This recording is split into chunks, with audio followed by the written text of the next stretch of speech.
on the bad side, when a man wastes seed, he's not creating one demon. He's creating hundreds of millions of them. Because every single seed belongs to a certain demon, to a certain neshama. And each one of them wants to take revenge against him because he created him without a body. And that's why in Yerushalayim till this day, children are not allowed to bury their father. They're not allowed to go to the Bet Kvarot. Why? Because everyone fears that in Yerushalayim there's such level of Kedusha that those demons will come and kill the kids at the cemetery. So they're not allowed to bury the father. They have to stay out of the cemetery. Why? Because any seed that the father has wasted throughout his life, that time comes when they want to take revenge. When they want to take revenge, when they're jealous of the kids. When are they jealous of the kids? When the kids are burying the father and they're not able to bury the father. Meaning they're able to do something that they're not able to do. So when a man wastes seed, he is creating millions of them. And that's why anytime a man wastes seed, the punishment begins here. It doesn't wait for Genom.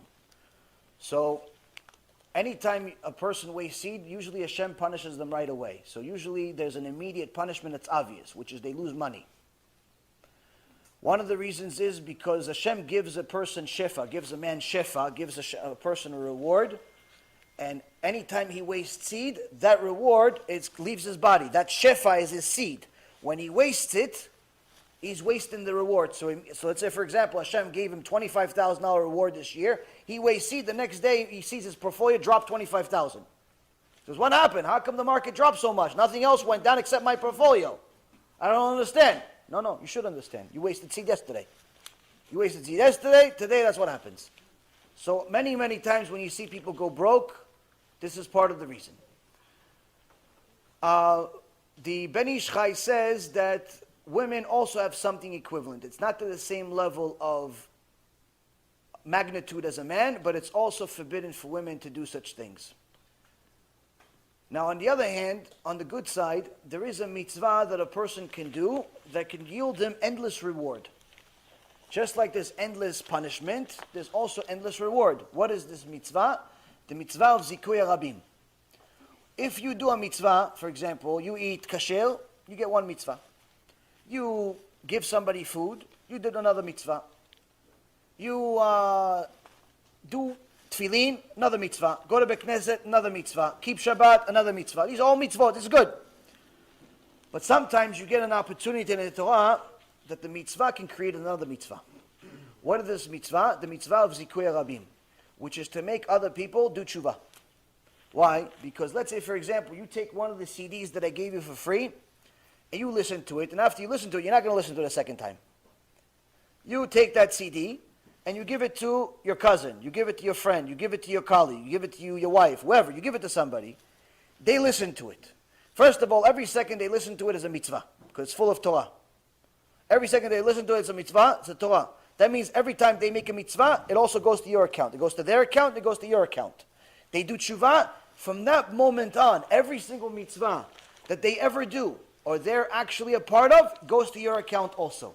Which means that a single move, not even money, just like a single handshake of giving a person a CD can yield you hundreds of worlds, hundreds of mitzvot for eternity. And that's why people that really understand this mitzvah, that see what the Chovot HaLevavot says, one of the biggest Musar books that Am Yisrael has in history, that says that even if somebody gets to a level of Torah and prophecy, like Moshe Rabbeinu, and perfection like the Malachim, perfection like the angels, he's still never going to be in a level of somebody that gets other people to do tshuva. Why?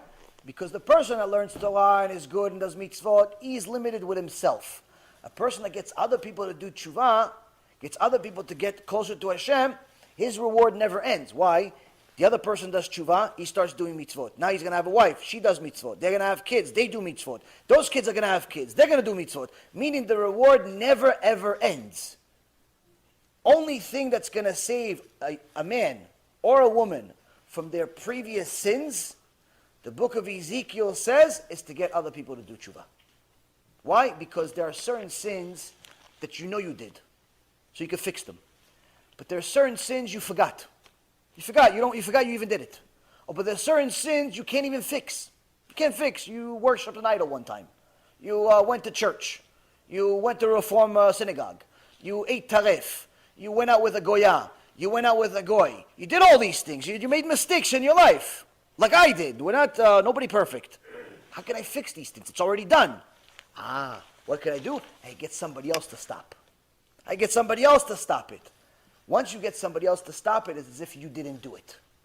And that's why the book of Ezekiel tells us, you want to do tshuva, get other people to do tshuva first. Get them also to do tshuva. And this is something that you could do for free, you could do with money, depends what you have, what tools Hashem gave you. Either way, the mitzvot and the avirot have equal weighing, meaning that you have just as much potential to make sins as you do mitzvot. Hashem wants you to do mitzvot. But the only way that we can do this is if we acknowledge first what's emet.